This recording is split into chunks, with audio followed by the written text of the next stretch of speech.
अगर आप सोचते हैं कि आपका सामान्य ज्ञान बहुत तेज है तो आज का यह वीडियो आपके लिए है। नमस्कार दोस्तों और स्वागत है आप सभी का बिटू ज्ञान एक्स पर। हम आपके लिए लेकर आए हैं 10 ऐसे हार्ड सामान्य ज्ञान के प्रश्न जो आपके दिमाग को चुनौती देंगे और आपकी जानकारी को परखेंगे। ये सवाल आपकी प्रतियोगी परीक्षाओं की तैयारी में भी बेहद काम आएंगे।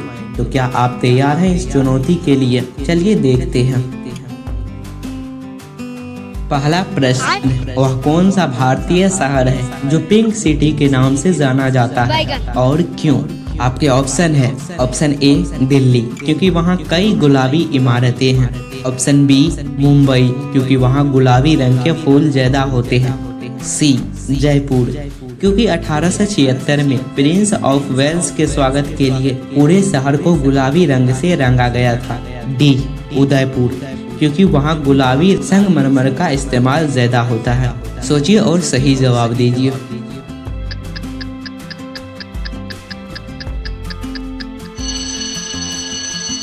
सही जवाब है सी जयपुर। क्योंकि 1876 में प्रिंस ऑफ वेल्स के स्वागत के लिए पूरे शहर को गुलाबी रंग से रंगा गया था। जयपुर को पिंक सिटी के नाम से जाना जाता है क्योंकि 1876 में प्रिंस ऑफ वेल्स, जो कि बाद में किंग एडवर्ड 7 हो गया, के स्वागत के लिए महाराजा सवाई राम सिंह ने शहर की इमारतों को गुलाबी रंग से रंगवा दिया था। यह रंग मेहमान नवाजी का प्रतीक माना जाता है और आज भी शहर के पुराने हिस्से में यह रंग बरकरार है। इतने तेजस्वी लोग हैं हमारे पास। प्रश्न 2, किस देश के पास दुनिया का सबसे बड़ा लिखित संविधान है? ए संयुक्त राज्य अमेरिका, बी चीन, सी भारत, डी कनाडा।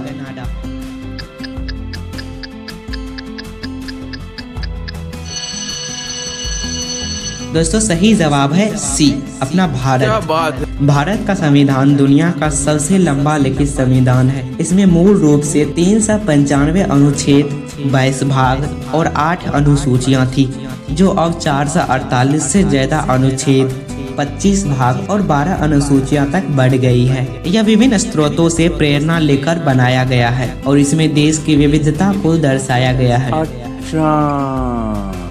प्रश्न 3, किस वैज्ञानिक ने सापेक्षता का सिद्धांत थ्योरी ऑफ रिलेटिविटी प्रस्तुत किया था जिसने आधुनिक भौतिक में क्रांति ला दी? A Isaac Newton, B Albert Einstein, C Galileo Galilei, D Stephen Hawking.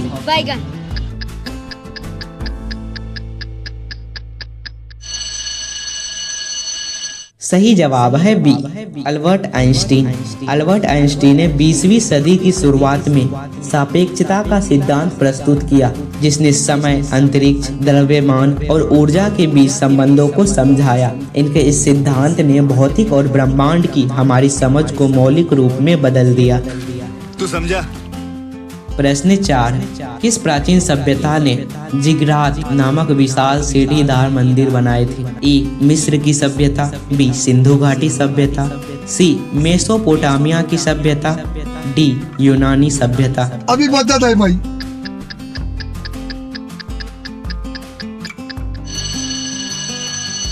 सही जवाब है सी मेसोपोटामिया की सभ्यता। मेसोपोटामिया की सभ्यता, जिसमें सुमेरियन, अक्कादियन, अशीरियन और बेबीलोनियन शामिल थे, ने जिगरात नामक सीढ़ीदार पिरामिड जैसी संरचनाएं बनाई थी। ये मंदिर देवताओं को समर्पित होते थे और इनका उपयोग धार्मिक अनुष्ठानों के लिए किया जाता था। शाबाश बेटा। प्रश्न 5, चंद्रमा पर कदम रखने वाला पहला इंसान कौन था और वह किस अंतरिक्ष मिशन का हिस्सा था? A Yuri Gagarin, Vostok 1, B Neil Armstrong, Apollo 11, C Buzz Aldrin, Apollo 11, D Michael Collins, Apollo 11।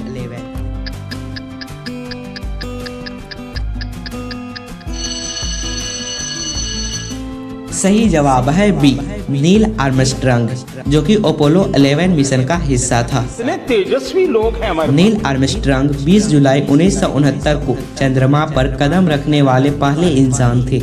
वह अमेरिकी अंतरिक्ष एजेंसी नासा के अपोलो 11 मिशन का हिस्सा थे, जिसने मानव अंतरिक्ष अन्वेषण में एक ऐतिहासिक मील का पत्थर स्थापित किया। मस्त जोक मारा रे।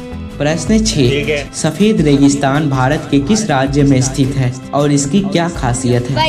ए, राजस्थान, क्योंकि यहाँ की रेत सफेद है। बी, गुजरात, क्योंकि यहाँ नमक की एक विशाल सफेद चादर फैली हुई है।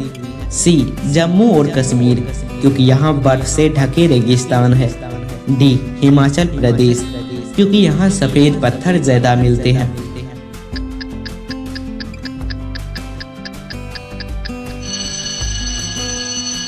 सही जवाब है बी, गुजरात, क्योंकि यहाँ नमक की एक विशाल सफेद चादर फैली हुई है।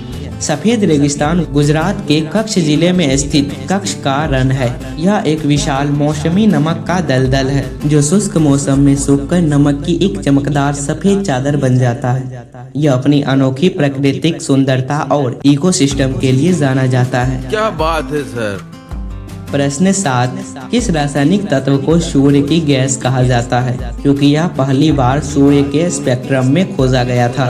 ए, हाइड्रोजन, बी, ऑक्सीजन, सी, हीलियम, डी, नियॉन।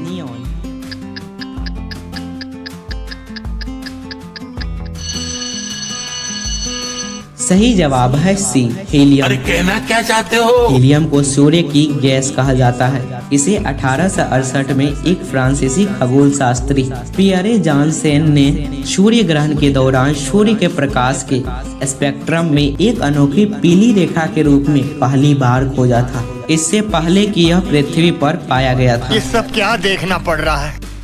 प्रश्न 8, गेटवे ऑफ इंडिया किस शहर में स्थित है और इसे क्यों बनाया गया था? ए, दिल्ली, भारत की आज़ादी का जश्न मनाने के लिए। बी, मुंबई, किंग जॉर्ज पंचम और क्वीन मैरी के भारत आगमन की याद में। सी, कोलकाता, ब्रिटिश शासन की शक्ति दिखाने के लिए। डी, चेन्नई, एक बंदरगाह के रूप में इसकी भूमिका को उजागर करने के लिए।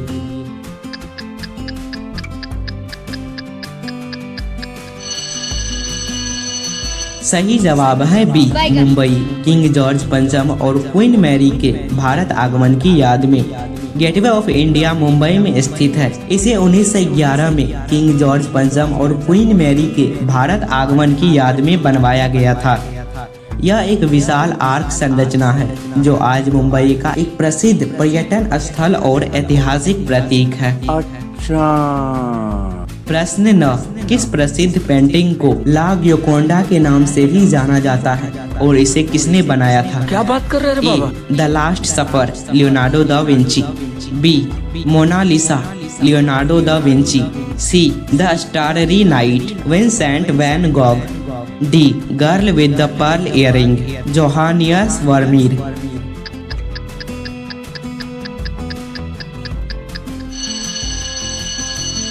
सही जवाब है B, Mona Lisa, Leonardo da Vinci. Mona Lisa Leonardo da Vinci द्वारा बनाई गई एक प्रसिद्ध पोर्ट्रेट पेंटिंग है जिसे ला ग्योकोंडा के नाम से भी जाना जाता है। यह अपनी रहस्यमय मुस्कान और कलात्मक मूल्य के लिए विश्व प्रसिद्ध है और पेरिस के लोवर संग्रहालय में प्रदर्शित है। मस्त जोक मारा रे। प्रश्न 10, किस खेल में चेकमेट शब्द का इस्तेमाल किया जाता है और इसका क्या मतलब है? ए, बास्केटबॉल, जब कोई टीम जीतती है। अच्छा। बी, शतरंज, जब राजा को कोई चाल चलकर बचाया नहीं जा सकता। सी, बैडमिंटन, जब कोई खिलाड़ी अंक जीतता है। डी, फुटबॉल, जब कोई गोल किया जाता है।